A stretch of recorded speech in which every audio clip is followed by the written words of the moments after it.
All right, so after we talk about the three different types of contamination, the biological, chemical, and physical, which there's a video on if you missed it, we would then talk about the four ways that food can become unsafe. And one of the tips that I like to give people is to really try to categorize some of the topics in your mind when you're trying to learn this material, because it can be a lot, especially when you dive into the cooking temperatures and the storage and the holding temperatures versus internal cooking temperatures. It can be a lot. So I would encourage you to try to, in terms of taking notes as well as how you think of things in your mind, to think about the three ways that things can become unsafe. And we're going to talk about the four ways that things can become unsafe and blah, blah, blah, blah, blah, right? So for this topic, we're going to talk about the four ways that things can become unsafe, or food can become unsafe. And we have time temperature abuse is going to be one. We have cross contamination, we have poor personal hygiene, and then we have poor cleaning and sanitizing.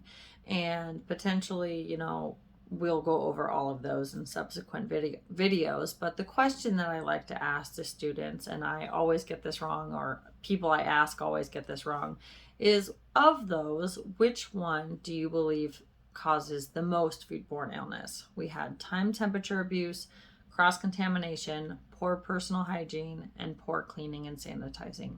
I think if I had to answer that question prior to the knowledge that I have now, my answer would have been time temperature abuse. We spend a lot of time talking about time and temperature, so that would make the most sense to me that that would be the cause of the most foodborne illnesses. Somewhat surprisingly, the correct answer is poor personal hygiene. And so poor personal hygiene is responsible for the most foodborne illnesses. And specifically, something that you would need to know, right, is that norovirus is responsible for the most foodborne illnesses each year in our country. And then, in addition to that, norovirus is actually responsible for over 50% of the foodborne illnesses that occur each year. And so, a couple things there that are all important to know for a certified food protection manager exam.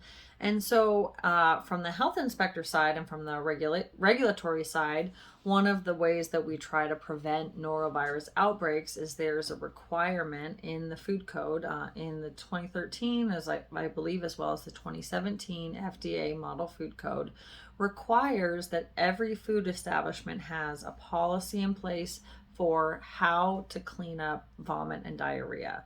And that's directly in connection to this norovirus issue, right? So norovirus is spread. It's considered a fecal oral route contamination, which you can kind of picture what's going on there. Essentially, you're eating your own fecal coliforms, aka poop particles, or you're eating somebody else's poop particles, right? And that is how norovirus spreads.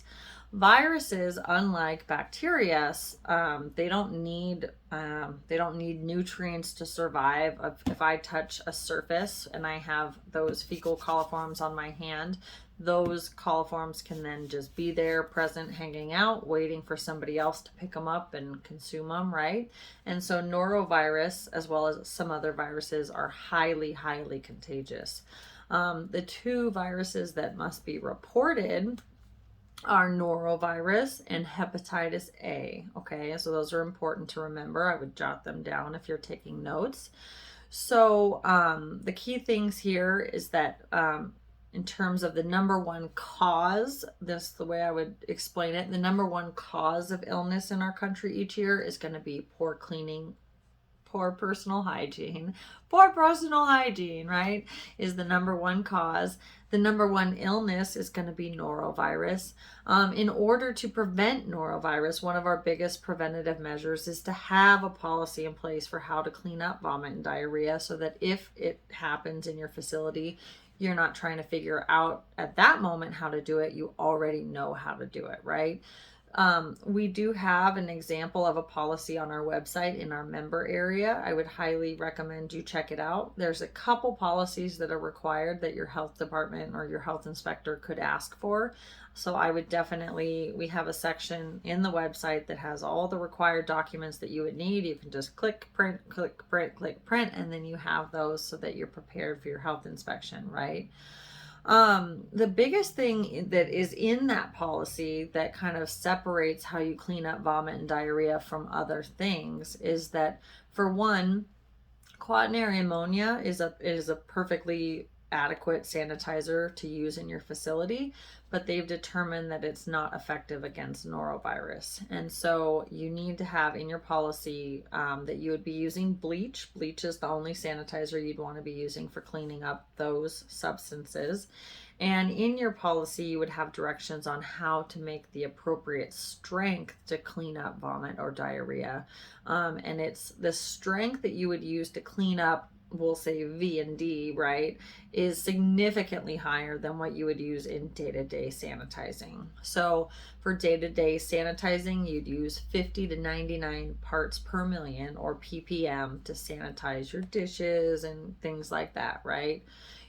When you're cleaning up vomit and diarrhea, your ppm is going to be in the thousands. It's going to be more like a quarter cup to a gallon, and you're going to need to leave that sanitizer on that surface for a significantly longer time than you would, normally have a dish in your 3-compartment sink.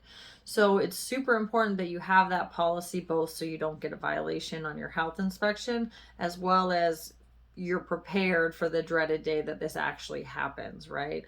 To add context or entertainment to it, I actually lived and survived a norovirus outbreak that happened in Yellowstone National Park. I had just moved from California to Yellowstone National Park and had a very medium level management position at Lake Lodge, which is one of the locations there. And I remember walking out into the lobby while this was going on, and a guest walked in and just threw up right in front of me, and I went, "Oh, I'm in the cafeteria, that's not my job," right, and went away. But it did happen, and it is very highly contagious. And why that particular outbreak is interesting to me is because the national federal health inspector that oversaw Yellowstone National Park did an investigation and determined that the first person who had it was somebody who came in on a tour bus. And when you get sick on a tour bus, it's not like they turn around and take you home, right? No, you're going around to all the different locations in Yellowstone, and you're staying in the lodging, and you're eating in the cafeterias and the dining areas and whatnot. And then, to make matters even worse, we have employees who are then in contact with the sick people, who are then going back to communal housing, and the healthy people are sharing bathrooms with the sick people, and it's just a very messy, ugly, vomity, diarrhea situation, right? So I remember on my weekend, I thought, I'm paying for a hotel in a city outside of here. I'm not sharing a bathroom with these people, right? And it was a mess. And eventually, the company was able to get a handle on it and get it out, but it involved policies like that of how to make the sanitizer to clean up the vomit and diarrhea, as well as the security guards, the poor them at the moment, right, were tasked with going around and cleaning all the high contact surfaces, like the doorknobs and the common areas that were frequently touched, right? The security guards had to go around with this high parts per million bleach solution to try to get a handle on this awful situation, right? I don't remember exactly how long it took to get rid of it. I would say probably at least a few weeks, because it was a very commingled, icky situation.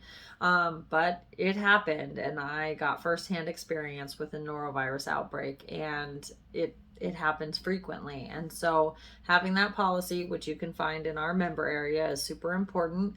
And then additionally, there's another policy requirement for an employee health agreement is going to be something that your health inspector could ask for. And so we'll do a subsequent video on that. And I hope you watch. Click like, subscribe, and hit the bell. Thanks. Bye.